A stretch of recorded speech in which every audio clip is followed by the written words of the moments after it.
To see these kids grow into young men and women is special.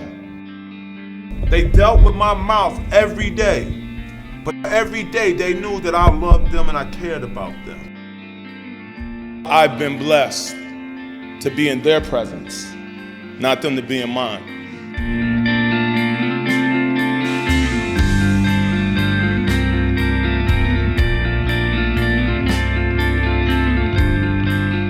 American high schools are in crisis. An average 70% of students are graduating, leaving a 30% dropout rate. That's approximately 1.2 million students without an education. Many schools have accepted the challenge to change these alarming statistics. And in a small classroom at the High School of Science and Technology, room 136 is becoming a hopeful sign of change, affecting the whole school. In this room, where you may least expect it, there is something special taking place. Of course, there is learning going on, but more importantly, there are teenagers growing into responsible young men and women. This video is about room 136, their teacher, and its members in the Fresh Start program.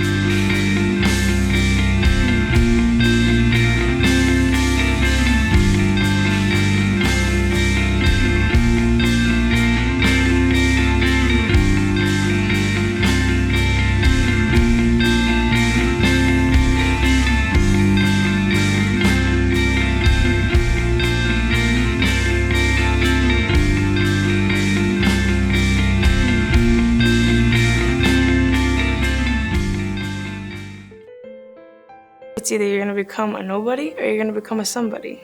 And I wanna become a somebody, and it takes work to get there. I hate struggling every day. I don't want to struggle anymore.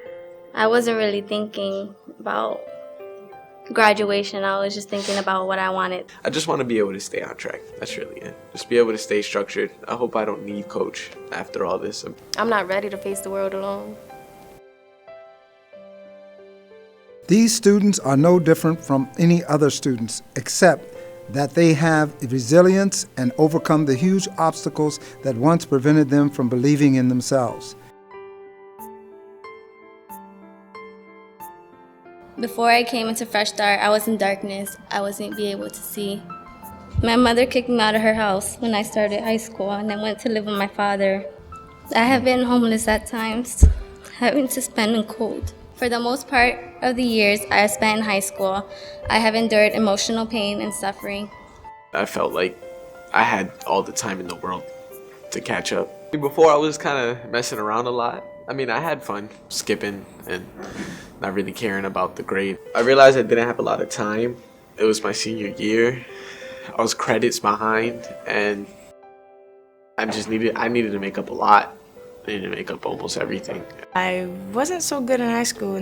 I was skipping, I wasn't coming to school, I wasn't doing work, I would get suspended. Negative things. I didn't really have much hope in school and stuff like that. I was already going through a lot of depression, so I really didn't find any interest in school. It got so bad, like, I really never came to school. I'd probably come to school just to eat lunch and leave. I couldn't really find guidance that I needed. You know, a lot of people told me, you know, right from wrong, but I didn't want to listen, you know. I had to find a lot of things out for myself. And it wasn't a good experience. I found myself in a hospital. IVs pumping through my veins. I can hear the doctor speaking and your voice clear in my head. Mom, what did I do to make you want to hate me? Mom, I hope you're reading this letter. Look at me now. Are you proud of your daughter?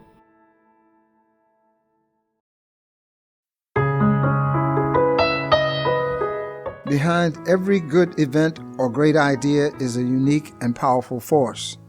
Behind this one is Stefan Davis, a skilled, very humble, and accomplished educator. Coach Davis, as he's called, runs Room 136 like an extension of his family, and the results of his efforts are the product of his class every year. We got to get it done. Not just her, we got to get it done. Because it's not just about her. It's about helping one another to be able to be ready for this world that you're getting ready to go into. And we gotta work with each other. I don't know what led me to them or how this came about. I had to do something to make that change, to make them see the light. These kids, they were getting ready to waste it. They were ready to give up. And for whatever reason, they were in darkness. I was doubted a lot. So being doubted a lot kind of made me seem like I was a failure. I talk to my kids in my program about never giving up. Because if you give up, you're wasting whatever talent that you have. And they have flourished, went above and beyond what I could even had imagined 3 years ago. When I got into the classroom, I don't know, Coach kind of got us all in shape and got me in shape. There was structure and discipline in the class. He doesn't allow you to slide, so that's a good thing. Because if he was allowing me to do certain things in the beginning, then I would have been gone. He gives me the help that I need, and the encouragement. He actually listens to your problems instead of just like, oh, okay. He makes it a lot easier for all of us. He actually communicates with the kids more. He understands where we come from. It's more of understanding the kids and helping them out in the most possible way they can. He makes you want to do better, and I just felt like just doing what I had to do was my thank you to him.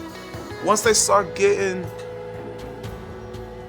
positive feedback, hearing nice things, seeing that they can actually do something, actually seeing a change in themselves as an individual, they have to be able to visualize the change that they have made from themselves. And then once I got put in this program, I really got on track.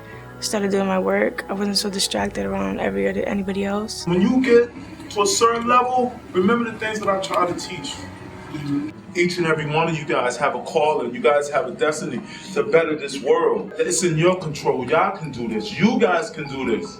I'm just a little guide. I'm gonna lead you to the door, but I want y'all to kick the door through.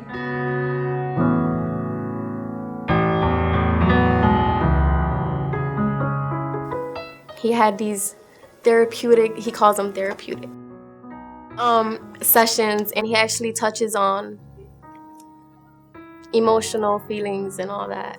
My teacher says, all right, I want you to see rigor. I want you to see an activate. I want to see a mini lesson plan. I want to see an activity. I want to see a wrap up. Dude, all this is gonna kill me right now. I'm a snap. How can my mind be on these, okay? If my home isn't straight, if I got issues at home that I can't answer the questions, I hurt. I don't know how to deal with it.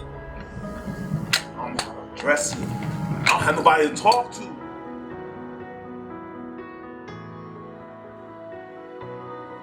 That's the hardest thing, son.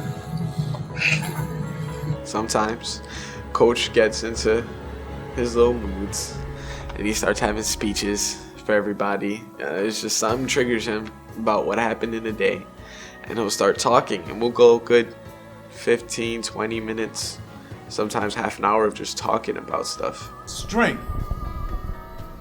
What is strength, Jesse? Something that builds you up. When we have our therapeutic sessions and we talk about life in general, it's got stronger because you're able to get out your feelings. Coach can keep talking and talking and talking. But those work because it's allowed me to talk about things and get other views. The lessons he teaches you and the lessons he talks about is like real stuff. It's not like him just sugarcoating it. I'm not gonna just tell them what they want to hear, but I also tell them I love them. I was them. I got kids that have been homeless.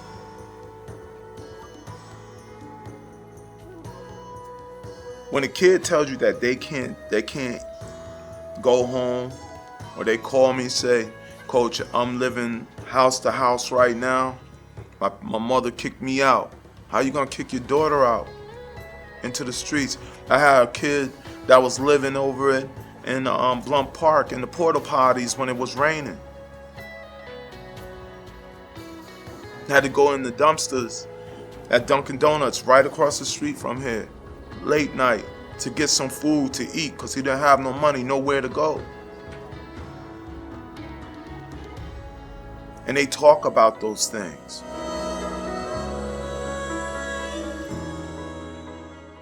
Each individual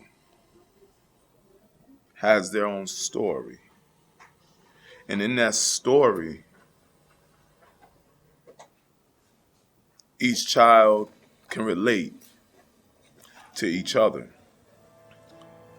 When we do our therapeutic sessions, it can get really intense. If you don't trust somebody, why should I give you the benefit of the doubt? Like, why should I tell you something personal when at the end of the day you don't care? Is my daughter okay? It was just some flight of stairs. These white lies are just cries of despair. At that moment, you turn into a total stranger.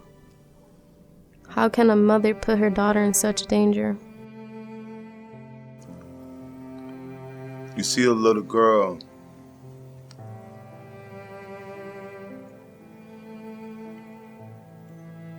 who you've never met before,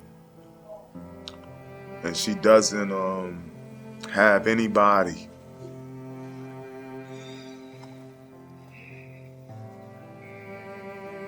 She doesn't have anybody to The rain will wash all my tears, but the pain is so unreal. Been a long time since I seen you well, Mom. Do you care? This razor is skin deep, is it fair? Fair to say I'm losing my mind, fair to say I'm losing you. Lord, what have I done? My life has tumbled. Not even you could intervene. To call Mom or...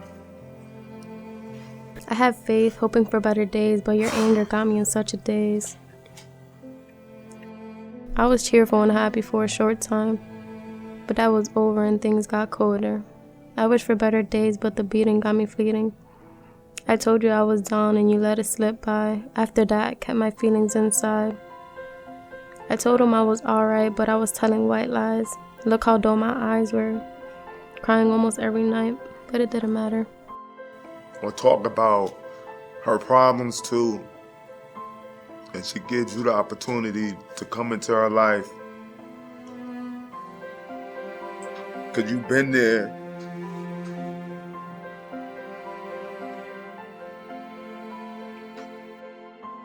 I tried to stand tall like a soldier with a battle wound, but the thoughts that consumed me got me breaking. These cuts on my wrist wasn't an accident. And she breaks down in front of you, in front of everybody else in my class, and my kids start crying. She sees the note I left, but she couldn't bear, and all she did was stare.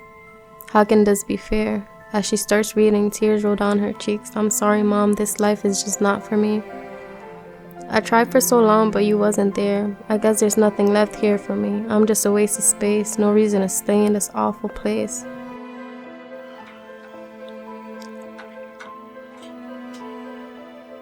And you've seen it.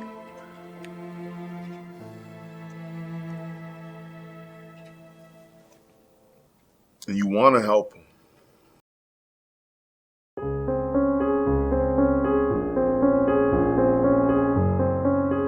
When we talk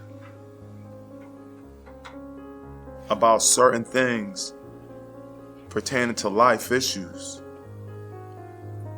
and sometimes why the anger, why we have anger, why we do certain things, I can relate. And I tell them how I overcame it. I'm not really an open person, but we open up to each other. We cry to each other, and just something that you don't experience in every class. If something's wrong, we can all talk to each other. If we feel some type of way, if there's something on our minds, we could say it. We're not alone. We all have something in common, and it bonded all of us together. In the beginning, it was kind of tense. Everyone was kind of to themselves, but there was the kids who had already been there, and they were all in their corner, and then the new kids were all in another corner. Then eventually, we all kind of merged. It's like a family in that class. It really is. Nobody in there is going to judge you. You could talk about personal issues and nobody's going to go out and run their mouth about you. We're different, but we all connect. We all have the same mentality. We all want to make it out. We all want to make it big.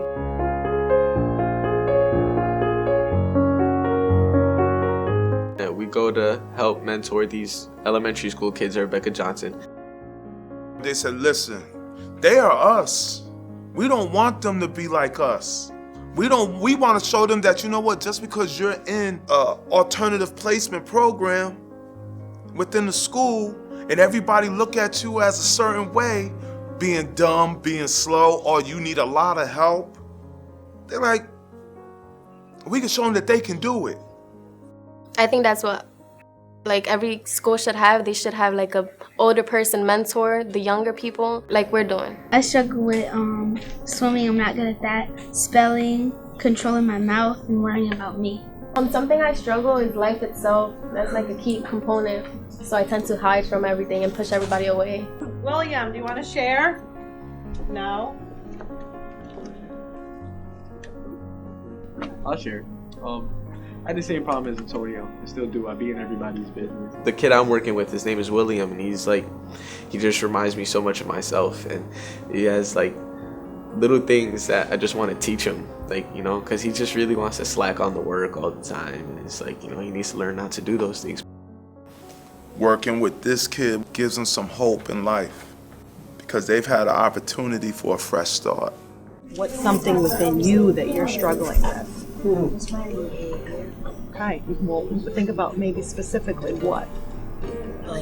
Me not showing self-control. I still have some moments where I act out a little bit, but I'm still learning how to control my anger and my control. You're 9 years old right now. You have a lot of time to learn how to do that. You have a lot of time. It took me until my freshman year in high school, 9th grade. Now we're giving back. Having them feel like they have somebody they can count on. Something we didn't have. We try to help them. We don't want you to be like us. Make smarter decisions now that you're young. To get it right and to focus. Before they got with me, they were ready to give up and just say, you know what? It is what it is. I'm like, Let's build yourself up. Let's build your self-esteem up. Let's make you start believing in yourself. It's showing me I'm not the person that everybody thought I was. It definitely makes me see the power I have. You can help somebody. Talk to them and be there for them. Once you start believing in yourself, then that's when the power comes. And so when the power comes, there's nobody gonna stop you because you're determined to do what you need to do to better yourself. It's a cool experience because it's just the way they look at you and they think you're a hero when you walk in the door is pretty cool. Some of them, it's you know what? I want to teach now.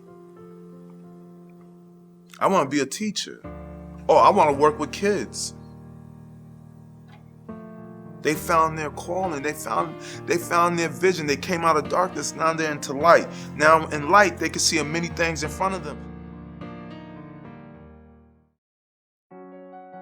I'm proud to see you guys raising your hands and people are listening and you have a positive feedback. Give each other a chance. Give everybody a chance in your classroom to have that knowledge that he has, that he's trying to pass on to you guys. We have gone into other classes and put structure into those classes. My kids are already doing what they need to do. I want you guys to get it in and do what you need to do, which is beautiful. This is a beautiful feeling for me to come up here and see people engage the right way. Engage the right way. When my kids go in there and they sit down at each different parts of the classroom, engaging with the other kids in a positive way, and the kids like, we like when you guys come up in here. That made my day to sit up there and see them guys from where they were the first couple of times to where they are now. And they weren't loud when we came to the door. And that's that vision. Not like you guys seeing the light, you trying to make others see the light. We started off mentoring little kids, and now we're mentoring high schoolers, our own high schoolers. So it just shows that everybody needs somebody to guide them and actually help them see the light.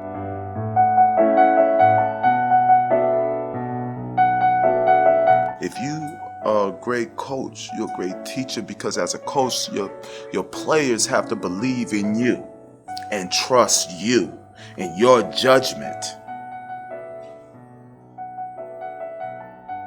And your judgment. Same thing with a teacher. Same thing with a counselor. If they trust you, and that means they believe in you. You have to stay focused. You got to stay focused. Same thing I tell him. He has to stay focused. Yeah, he's the youngest one in here. But he watches everything that y'all do. So if he sees you guys not doing what you need to do, he's gonna feel what? That it's okay to slack off. I know they trust me because they deal with some stuff that I say or what I get in them, because they can get up and walk out at any point in time and they stay there.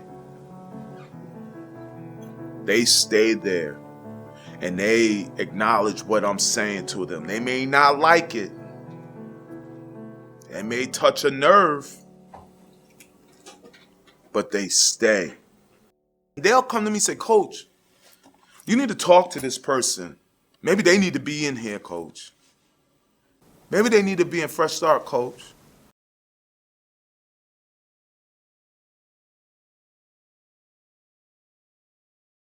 They will always find some way to find strength and not feel sorry for themselves, but pick themselves up. Let's knock the dirt off. Let's knock it off. Let's make it happen. Let's go. They are now focused and have clear goals that they hope to achieve. We all have basically a set plan, and we get a lot more help and a lot more structure than if you were to actually be outside of 136. The differences between being in 136 and regular school is you're not so surrounded by everybody. You can focus more. You're in a class, you just focus on you. We don't settle for the low, we settle for the high, and it's working. I got $44,000 scholarship from AIC. I thank him for everything, because if it wasn't for him, I would have never been in this situation I am right now. I wouldn't let anybody else dictate my future. I'd want to do something that would make me happy. I'm excited about moving forward, like having a good life ahead of me. That's probably one of my biggest concerns. Because I've already gone through a lot of struggle and I don't want to keep doing it. It takes a lot out of you. I think about stress, think about money, and how I'm gonna get by, but I'm happy, I'm ready to graduate. I'm confident. I know how to speak more. I know how to communicate. I don't know, I've taken a lot from that class. It taught me to be a lot more straightforward. It taught me to, be more accepting about things. It taught me not to run from my problems, but to just face them. 4 years of high school has been crazy, but I'm definitely glad I made it. I suggest if you need help, Coach Davis is definitely somebody to talk to, or a program like 136, it's really great. We hope that the success found in Room 136 at this school will become a model for other schools across the nation.